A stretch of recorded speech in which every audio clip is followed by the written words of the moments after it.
ये साप्ताहिक बाइबल का उपदेश Plainfield Christian science church independent से है, जो प्लेनफील्ड, न्यू जर्सी, अमेरिका में है। अधिक जानकारी के लिए कृपया हमारी वेबसाइट पर जाएं www.plainfieldcs.com। आपके ध्यान के लिए ये पाठ रविवार 21 अगस्त 2022 के लिए है। विषय: मन, स्वर्णपथ, निर्गमान। तू मुझे छोड़ दूसरों को ईश्वर करके ना मानना। उत्तरदायी ध्यान। मत्ती। और यीशु सारे गलील में फिरता हुआ उनकी सभाओं में उपदेश करता और राज्य का सुसमाचार प्रचार करता और लोगों की हर प्रकार की बीमारी और दुर्बलता को दूर करता रहा। और सारे सूरिया में उसका यश फैल गया और लोग सब बीमारों को, जो नए नए प्रकार की बीमारियों और दुखों में जकड़े हुए थे और जिनमें दुष्ट आत्माएं थीं, और मिर्गी वालों और झोले के मारे हुओं को उसके पास लाए और उसने उनको ठीक किया। जब वो भीड़ के पास पहुंचे तो एक मनुष्य उसके पास आया और घुटने टेक कर कहने लगा, हे प्रभु, मेरे पुत्र पर दया कर, क्योंकि उसको मिर्गी आती है और वो बहुत दुख उठाता है और बार बार आग में और बार बार पानी में गिर पड़ता है। और मैं उसको तेरे चेलों के पास लाया था, पर वो उसे ठीक नहीं कर सके। यीशु ने उत्तर दिया कि हे अविश्वासी और हठीले लोगों, मैं कब तक तुम्हारे साथ रहूंगा, कब तक तुम्हारी सहूंगा? उसे यहाँ मेरे पास लाओ। तब यीशु ने उसे झिड़का और दुष्ट आत्मा उसमें से निकल गई और लड़का उसी घड़ी ठीक हो गया। पाठ उपदेश बाइबल में से सभोपदेशक। मैंने अपना मन लगाया कि बुद्धि के विषय में जान लूं, कि खोज निकालूं और उसका भेद जानूं, और दुष्टता की मूर्खता और मूर्खता जो निरा बावलापन है जानूं। देखो, मैंने केवल ये बात पाई है कि परमेश्वर ने मनुष्य को सीधा बनाया है। भजन संहिता। हे ईश्वर, मुझे जांच कर जान ले, मुझे परख कर मेरी चिंताओं को जान ले, और देख के मुझ में कोई बुरी चाल है कि नहीं, और अनंत के मार्ग में मेरी अगुवाई कर। दानियल। ये सब कुछ नबूकदनेस्सर राजा पर घट गया। 12 महीने बीतने पर जब वो बाबल के राजा भवन के छत पर टहल रहा था, तब वो कहने लगा, क्या ये बड़ा बाबल नहीं है, जिसे मैंने ही अपने बल और सामर्थ्य से राजा निवास होने को और अपने प्रताप की बढ़ाई के लिए बसाया है? ये वचन राजा के मुंह से निकल भी ना पाया था कि आकाशवाणी हुई, हे नबूकदनेस्सर राजा, तेरे विषय में ये आज्ञा निकलती है कि राज्य तेरे हाथ से निकल गया, जब तक कि तू ये ना जान ले कि परम प्रधान मनुष्यों के राज्य में प्रभुता करता है। उसी घड़ी ये वचन नबूकदनेस्सर राजा के विषय में पूरा हुआ। वो मनुष्यों में से निकाला गया और बैलों के नियन घास चरने लगा, और उसकी देह आकाश की ओस से भीगती थी, यहाँ तक कि उसके बाल उकाब पक्षियों के परों से और उसके नाखून चिड़ियों के चुंगलों के समान बढ़ गए। उन दिनों के बीतने पर मुझ नबूकदनेस्सर ने अपनी आंखें स्वर्ग की ओर उठाईं, और मेरी बुद्धि फिर ज्यों की त्यों हो गई। तब मैंने परम प्रधान को धन्य कहा, और जो सदा जीवित है उसकी स्तुति और महिमा ये कहकर करने लगा, उसकी प्रभुता सदा की है और उसका राज्य पीढ़ी से पीढ़ी तक बना रहने वाला है। उसी समय मेरी बुद्धि ज्यों की त्यों हो गई, और मेरे राज्य की महिमा के लिए मेरा प्रताप और मेरा मुकुट मुझ पर फिर आ गया। और मेरे मंत्री और मेरे प्रधान लोग मुझसे भेंट करने के लिए आने लगे, और मैं राज्य में स्थिर हो गया और मेरी और अधिक प्रशंसा होने लगी। अब मैं नबूकदनेस्सर स्वर्ग के राजा को सराहता हूँ और उसकी स्तुति और महिमा करता हूँ, क्योंकि उसके सब काम सच्चे हैं। यिर्मयाह। क्योंकि यहोवा की ये वाणी है कि जो कल्पनाएं मैं तुम्हारे विषय करता हूँ, उन्हें मैं जानता हूँ, वो हानि की नहीं वरन कुशल ही की हैं, और अंत में मैं तुम्हारी आशा पूरी करूंगा। तब उस समय तुम मुझको पुकारोगे और आकर मुझसे प्रार्थना करोगे और मैं तुम्हारी सुनूंगा। तुम मुझे ढूंढोगे और पाओगे, क्योंकि तुम अपने संपूर्ण मन से मेरे पास आओगे। मैं तुम्हें मिलूंगा, यहोवा की ये वाणी है, और बुद्धाई से लौटा ले आऊंगा। यशाया। जिसका मन तुझ में धीरज धरे हुए है, उसकी तू पूर्ण शांति से रक्षा करता है। हे हमारे परमेश्वर यहोवा, तेरे सिवा और स्वामी भी हम पर प्रभुता करते थे, परंतु तेरी कृपा से हम तेरे ही नाम का गुणानुवाद करेंगे। तूने उनका विचार करके उनको ऐसा नाश किया कि वो फिर स्मरण में ना आएंगे। लूका। फिर यीशु आत्मा की समर्थ से भरा हुआ गलील को लौटा। लूका। इसके बाद वो नगर नगर और गांव गांव प्रचार करता हुआ और परमेश्वर के राज्य का सुसमाचार सुनाता हुआ फिरने लगा। फिर वो गरासीनियों के देश में पहुंचे, जो उस पार गलील के सामने है। जब वो किनारे पर उतरा तो उस नगर का एक मनुष्य उसे मिला, जिसमें दुष्ट आत्माएं थीं, और बहुत दिनों से न कपड़े पहनता था और न घर में रहता था, वरन कब्रों में रहा करता था। वो यीशु को देखकर चिल्लाया और उसके सामने गिरकर ऊंचे शब्द से कहा, हे परम प्रधान परमेश्वर के पुत्र यीशु, मुझे तुझसे क्या काम? मैं तुझसे विनती करता हूँ, मुझे पीड़ा न दे। क्योंकि वो उस मनुष्य में से अशुद्ध आत्मा को निकल जाने की आज्ञा दे रहा था, इसलिए कि वो उस पर बार बार प्रबल होती थी। और यद्यपि लोग उसे संगलों और बेड़ियों से बांधते थे, तो भी वो बंधनों को तोड़ डालता था, और दुष्ट आत्मा उसे जंगल में भगाए फिरती थी। यीशु ने उससे पूछा, तेरा क्या नाम है? उसने कहा, सेना, क्योंकि बहुत सी आत्माएं उसमें प्रवेश कर गई थीं। और उन्होंने उससे विनती की कि हमें अथाह घड़े में जाने की आज्ञा ना दे। वहां पहाड़ पर सूअरों का एक बड़ा झुंड चर रहा था, सो उन्होंने उससे विनती की कि हमें उनमें प्रवेश करने दे। सो उसने उन्हें जाने दिया। तब दुष्ट आत्माएं मनुष्य में से निकलकर सूअरों में गईं, और वो झुंड कड़ाड़े पर से झपट कर झील में जा गिरा और डूब गया। चरवाही ये जो हुआ था देखकर भागे, और लोग ये जो हुआ था उसके देखने को निकले, और यीशु के पास आकर जिस मनुष्य में से दुष्ट आत्माएं निकली थीं, उसे यीशु के पांव के पास कपड़े पहने और साचित बैठे हुए पाकर डर गए। जिस मनुष्य में से दुष्ट आत्माएं निकली थीं, वो उससे विनती करने लगा कि मुझे अपने साथ रहने दे, परंतु यीशु ने उसे विदा करके कहा, अपने घर को लौट जा और लोगों से कह दे कि परमेश्वर ने तेरे लिए कैसे बड़े काम किए हैं। इब्रानियों। क्योंकि परमेश्वर का वचन जीवत और प्रबल और हर एक दो धारी तलवार से भी बहुत चोखा है, और जीव और आत्मा को और गांठ गांठ और गूदे गूदे को अलग करके वार पार छेदता जाता है, और मन की भावनाओं और विचारों को जांचता है। और सृष्टि की कोई वास्तु उससे छुपी नहीं है, वरन जिससे हमें काम है, उसकी आंखों के सामने सब वास्तुएं खुली और बेपर्दा हैं। इसलिए आओ हम अनुग्रह के सिंहासन के निकट हियाव बांध कर चलें, कि हम पर दया हो और वो अनुग्रह पाएं जो आवश्यकता के समय हमारी सहायता करे। रोमियो।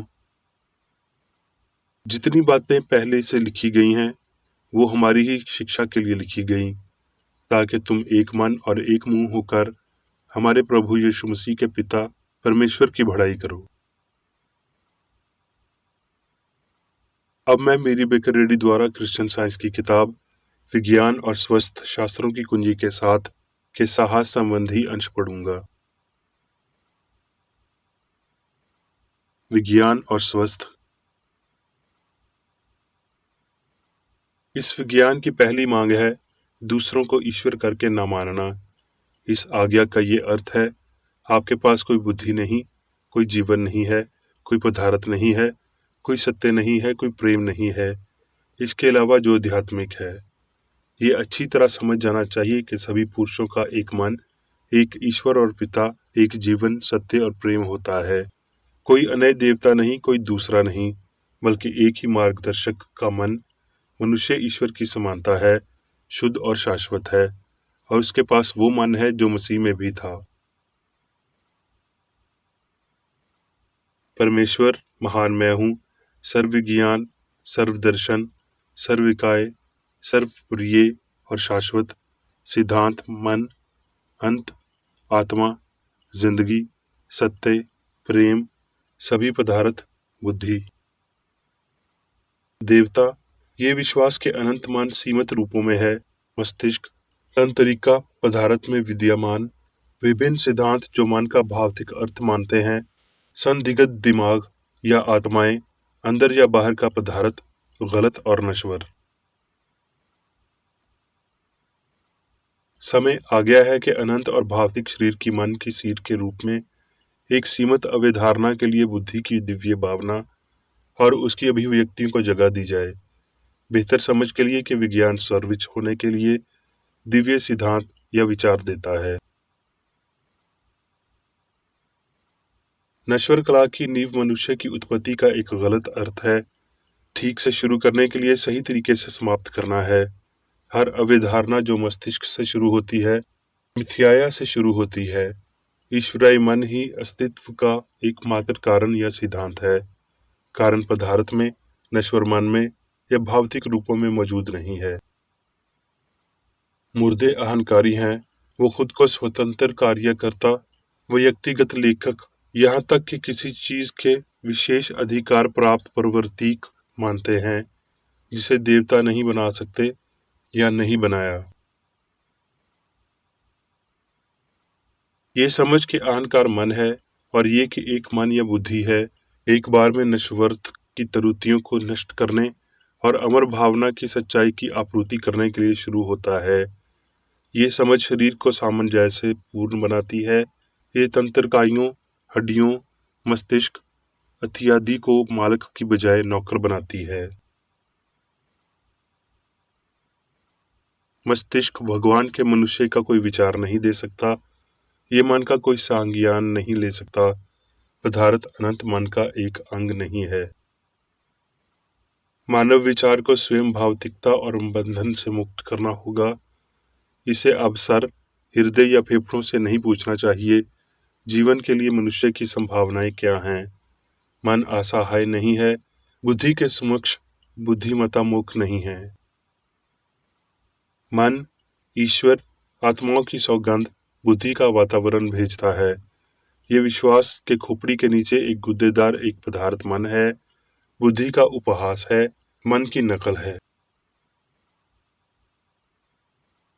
पदार्थ के तथाकथित नियम कुछ और नहीं बल्कि झूठी मान्यताएं हैं कि बुद्धि और जीवन वहां मौजूद हैं जहां मन नहीं है।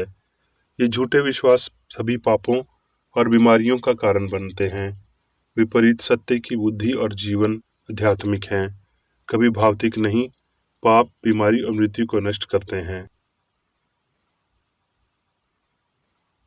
जब परमेश्वर बीमारियों या पापों को ठीक करता है तो उन्हें उस महान लाभ को जानना चाहिए जो मन ने गढ़ा है। उन्हें नश्वर मन के महान भरम को भी जानना चाहिए जब ये इन्हें बीमार या पापी बनाता है। बहुत से लोग दिव्य मन में अच्छे निवासी की शक्ति के लिए लोगों की आंखें खोलने के लिए तैयार हैं, लेकिन वो मानव विचार में बुराई को इंगित करने के लिए तैयार नहीं हैं और बुराई को पूरा करने के लिए बुराई के छुपे हुए मानसिक तरीकों को उजागर करने के लिए तैयार नहीं हैं। ये पिछड़ापन, बुराई से बचने के लिए जोखिम क्यों आवश्यक है? सभी पाप अलग अलग स्तर का पागलपन है। मसीही वैज्ञानिक रूप से ये समझते हुए कि सब कुछ मन है जो मानसिक कारण से शुरू होता है, होने का सत्य त्रुटि को नष्ट करने के लिए है। ये सुधारात्मक परिवर्तनकारी है जो मानव प्रणाली के हर हिस्से तक पहुंचता है। पवित्र शास्त्र के अनुसार ये जोड़ों और गुद्दे की खोज करता है और ये मनुष्य के सामंजस्य को पुनर्स्थापित करता है। शरीर की कोई भी असामान्य स्थिति या विक्षोभ सीधे नश्वर मन की क्रिया है, जैसे कि डिमेंशिया या पागलपन है। ये दर्ज है कि एक बार यीशु ने एक बीमारी का नाम पूछा था, एक बीमारी जिसे आधुनिक लोग मानव भ्रंश कहते हैं। दानव या दुष्ट ने जवाब दिया कि उनका नाम भीड़ था। उसके बाद यीशु ने अशुद्ध आत्मा को निकाल दिया और पागल आदमी को बदलकर ठीक कर दिया। अंजील ये बताते हुए दिखाई देती है कि यीशु खुद अशुद्धता को प्रकट होने और नष्ट करने का कारण बना। सभी बीमारी का कारण और आधार भय, अज्ञानता या पाप है। रोग हमेशा एक झूठी भावना से प्रेरित होता है जो मानसिक रूप से मनोरंजन करती है, नष्ट नहीं होती। यीशु ने कभी भी बीमारी को खतरनाक या ठीक होने वाली नहीं कहा। जबकि उनके छात्र उनके पास एक ऐसा मामला लेकर आए जिसे वो ठीक करने में असफल रहे थे, तो उसने उनसे कहा, हे विश्वासहीन पीढ़ी, ये कहते हुए कि ठीक करने की उपेक्षा शक्ति मन में होती है। पागलपन का उपचार विशेष रूप से दिलचस्प है, हालांकि मामला बड़ा है। ये सच्चाई के शुद्ध कार्य के लिए अधिकांश रोगों की तुलना में अधिक आसानी से उपज देता है, जो त्रुटि का प्रतिकार करता है।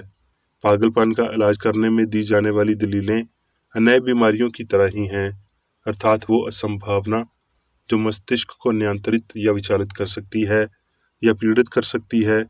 ये भी तथ्य है कि सत्य और प्रेम, स्वस्थ राज्य, मार्गदर्शित और शासित नश्वर मन या रोगी के विचार को शापित करेंगे और सभी त्रुटि को नष्ट कर देंगे, चाहे इसे मानव भ्रंश, घृणा या कोई अन्य कला कहा जाए। याद रखें, दिमाग दिमाग नहीं है, सामग्री बीमार नहीं हो सकती है और मन अमर है। मनुष्य साहित्य ब्रह्मांड पर मन का नियंत्रण अब एक खुला प्रश्न नहीं है, बल्कि विज्ञान है। दिव्य बुद्धि द्वारा नियंत्रित मनुष्य समान जैसा पूर्ण और शाश्वत है। अब मैं मेरी बेकरेडी द्वारा चर्च मैनुअल में दिए गए 3 दैनिक कर्तव्यों को पढ़ूंगा।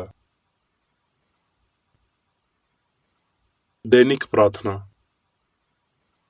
प्रत्येक दिन प्रार्थना करने के लिए इस चर्च के प्रत्येक सदस्य का कर्तव्य होगा, तुम्हारा राज्य आए, ईश्वरी सत्य, जीवन और प्रेम के शासन को मुझ में स्थापित कर और मुझ पर शासन कर, और तेरा वचन सभी मनुष्यों के स्नेह को समृद्ध कर सकता है और उन पर शासन कर।